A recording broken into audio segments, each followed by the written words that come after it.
This is a WPIX-11 special, Gun Violence, The Voices Left Behind, with investigative reporter Nicole Johnson.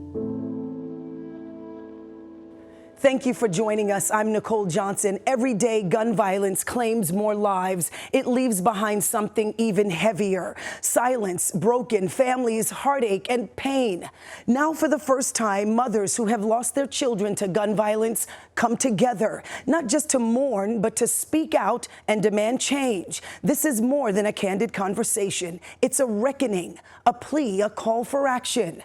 Gun violence, the voices left behind. In a city that never sleeps, the grief never stops. I ask you right now, Lord God, to protect him and cover him from seen and unseen danger, that he would not be the next victim. This violence needs to stop right now. These were children that shot my sister. For mothers, fathers, families, and communities throughout the city, the pain is endless. Especially thinking about that day, everything changed forever. From playgrounds in the Bronx to bus stops and busy intersections, young people are shooting at each other and claiming lives. When we see a 15-year-old with a gun, a 13-year-old, 12-year-old, shooting people with no disregard, that's scary. Behind every deadly shooting, there are victims and voices trying to make sense of it all. For the next 30 minutes, you'll hear from mothers who refuse to stay silent. Thank you for joining us. Thank you, ladies. I can only imagine the pain you're going through losing a child that way. Kristen Abad, you lost your daughter, Yvette, shot and killed on a playground. How are you holding up? I've taken it day by day. I try to keep close to my family and the friends that I've made along the way, but you know, we get by. And Peggy Herrera, your son Justin was shot on his birthday. Describe that day when you received the call. Well, I was actually 2 minutes from him when it happened. I had just given him empanadas. It was July 2nd, 2022, and he left with the empanadas, and I called him. He'd forgotten to give me some papers he had to give me. I was 2 minutes behind him. He was like, just come meet me. By the time I got there, I saw police, and everything was happening, but I didn't know what was happening. You know, you just see it. And I walked over, and they were trying to keep him alive. Yeah. Miss Rhonda, thank you for being here. Thank you. Your son was also shot. That day, I'm sure, plays in your mind. Is there one thing, one constant that stays with you about that day? Yeah, I just feel terrible because it was 2 days after his birthday, and it was his day off from working, and he was in the park, and I just wish he didn't go to that park. Talk about this pain, ladies, that people at home may never understand it. Help us to understand that level of pain that you're going through. These people don't know what they took from us. They don't know what they took from us. You know, it's something we're gonna deal with for the rest of our lives. You know, it's not something that we can grow from, I guess you say, right? We don't grow from it. Nothing changes every day. Yeah, you don't ever heal from this. This is something you learn to walk with. Something you kind of, like I like to say, you learn to walk with the limp. A child is a part of your body. You hold them and they grow on the earth, and they're part of you, and you connect with them through the day, at night, whatever it is, through a phone call. As they grow older, through a text, they come home, but they don't call anymore, so your body is still searching for them. So the grief of a child is devastating. Yeah, it's literally every day. You don't get used to it. Like you said, you learn to just walk with it, but it's a constant thing. Like, sometimes you're dealing with guilt, and sometimes you're dealing with anger, like what could I have done different? Sometimes you're dealing with like your mother, you know, you're struggling with like how good of a mom you might have been, mad at the city, mad at the people who did it. It's really a mixture of emotions that it's crazy. What do you want people to remember most about your child? Not just how your child died, but how your child lived. Her laughter, the way she would make a room come alive, conversation we would have with her was like, she spoke like she was ahead of her time. Like if she wasn't even 16, you know, like I could come home and talk to her about anything and everything. Whole days, you know, which you could talk to her about the good and the bad, and she would always have something snappy to say, you know, like, oh, you got it, Mom, you know, like things we would never get to hear again, like, I love you, Mom, good morning, Mom, like, how was your day, you know, like, sometimes feeling like I failed, and everybody tells me that I didn't, but it's just something you feel all the time, like, it's a gift that was given that I can't have any more kids now. I've tried and I can't, so I feel like she was a blessing, something I won't ever have again. I won't ever have again. His laughter, he had a contagious laugh and a smile that could light up a room. And I lost my husband to cancer, and so I fought hard for him. And he was just this happy kid, and he had a heart for the homeless. So he would feed the guys under Van Wyck in Queens. So when I go by there to give them something, sometimes they'll take a second look and be like, sorry for your son, you know, so. Yeah. Rhonda? Jaquel, he was just positive. He lifted everybody up. He really was an optimistic young man. He was super optimistic. It was hard to keep him down. That's what I could say, that his attitude, he just always had a positive. Anything negative, he would try to turn into a positive. And I miss him sending me TikToks every day and texting me and asking me if I was okay. This powerful conversation continues after the break. Bishop Dr. Boyd Singletary from Alpha and Omega Ministries will join us. We'll be right back.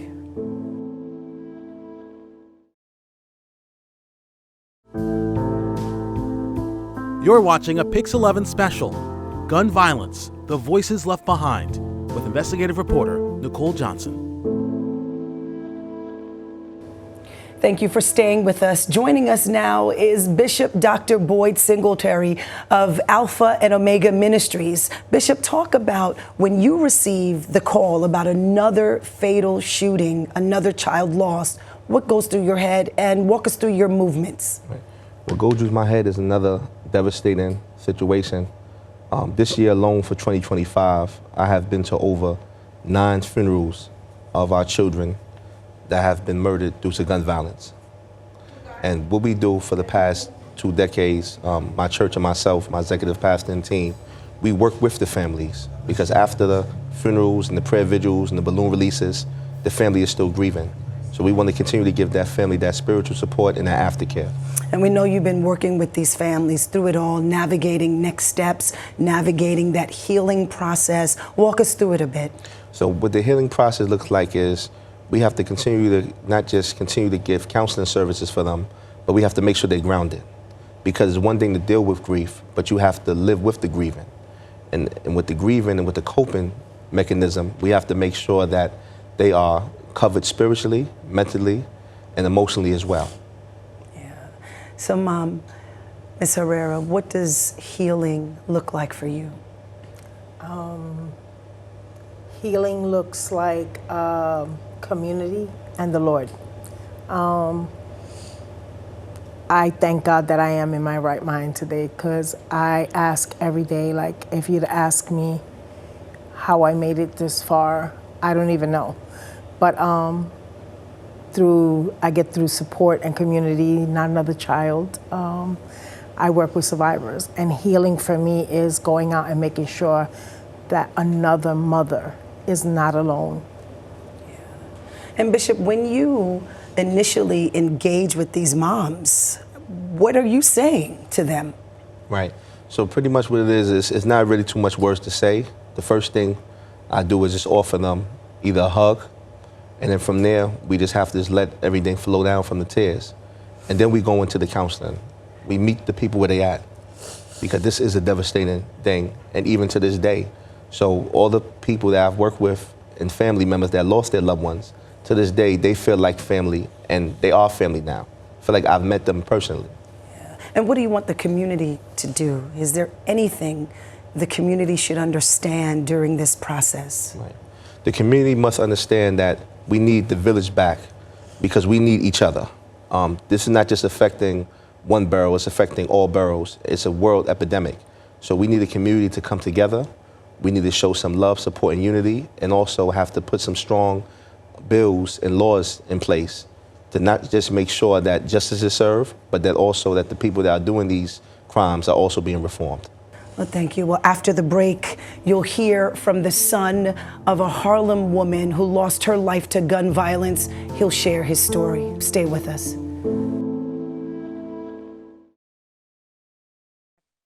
A Harlem community is still devastated after the tragic loss of Xenia Mete, known as Mama Z.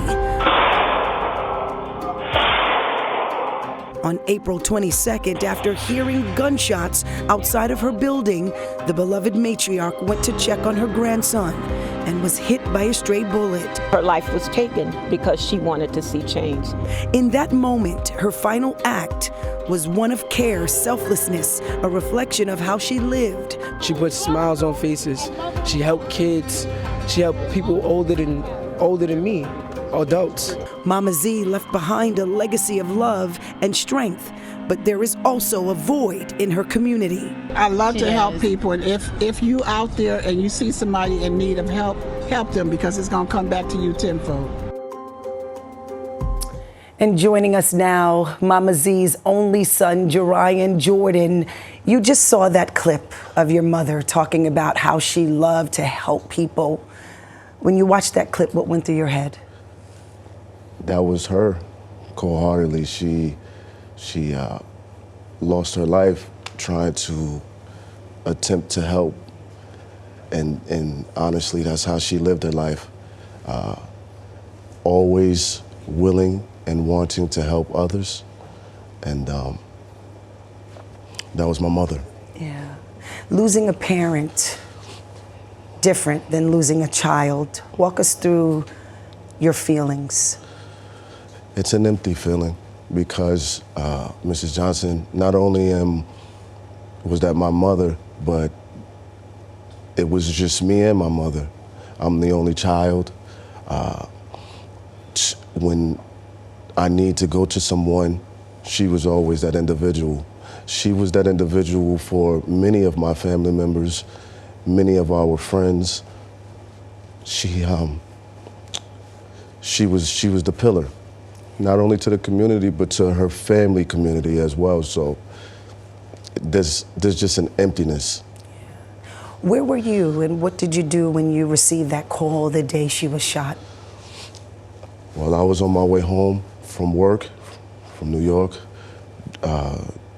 driving home when my son frantically called me, and he was yelling, "Grandma's been shot, Grandma's been shot." And I nearly crashed, to be quite honest with you, because I couldn't believe what he was saying. And as we spoke, I asked him to give me clarity of specifically what was going on. He couldn't, because he was just emotionally distraught, trying to pick her up off of the ground, and her being unresponsive. So I was just in awe and just devastated. How do you live without Mama Z? How do you hold her memory, keep her memory alive? Mrs. Johnson, honestly, just working with the youth, working with individuals, what she would have wanted me to do, carry on her legacy. I've been talking to a bunch of individuals to open up some sort of Mama Z Foundation for her. Things that today she would have just been laughing and giggling about it, because she would have been so gleeful. knowing that she was helping somebody else. Well, thank you. When we come back, a look at the road ahead and what it will take to see real change.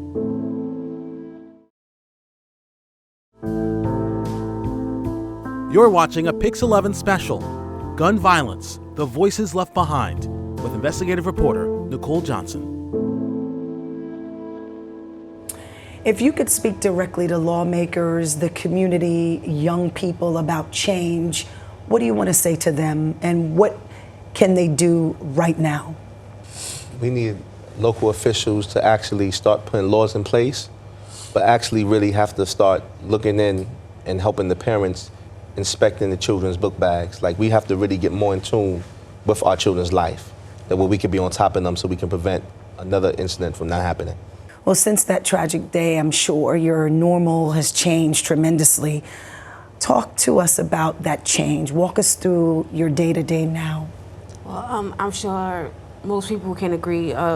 Before, my house was always loud. I would always, knock on the wall, Eva, be quiet over there, And now I pray for those days. I wish I could have those days back where I could just hear her over there screaming and carrying on and laughing really loud, Like, I'm sure everybody here can agree with me in that, right? Like, now my house is just quiet. Mm-hmm. I think the same Very here. quiet. I think I miss his laugh, his bothering me, the disagreements. I miss everything. I wish he were here. The nights that I'm curled up in bed crying, the days that I'm driving and I get anxiety and I have to put my hand over my heart and just like settle down, like Lord settle my heart. But every time that, every day I wake up, it feels like it happened yesterday. If you ask me when did they take your son? Last night, because that's what it feels like every single day. I wake up normal and then something reminds me that he's not here. So dealing with that is difficult, but helping people and talking about it helps me. And I just try to support my younger son through it and my other family and his friends. So every day looks like, even though I'm grieving, there's a lot of other people grieving about his loss. So I have to help them through it as well. Yeah. To be quite honest with you, I miss him, man. There's no words, there's no feelings, it's just that void. I look at my phone every day and I'm, the last text message that she gave to me was ironically on that day. And my mother always told me she was proud of me. I know she loved me unconditionally, and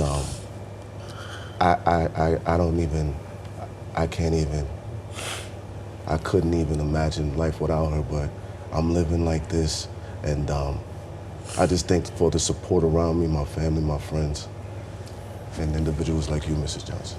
It's kind of crazy because you have to grieve what's not gonna happen. Right. So I'm not gonna have no grandkids from him. Come on, man. He's not gonna turn 18. That's kind of like the crazy part. That's the worst. I think the hardest part of this is that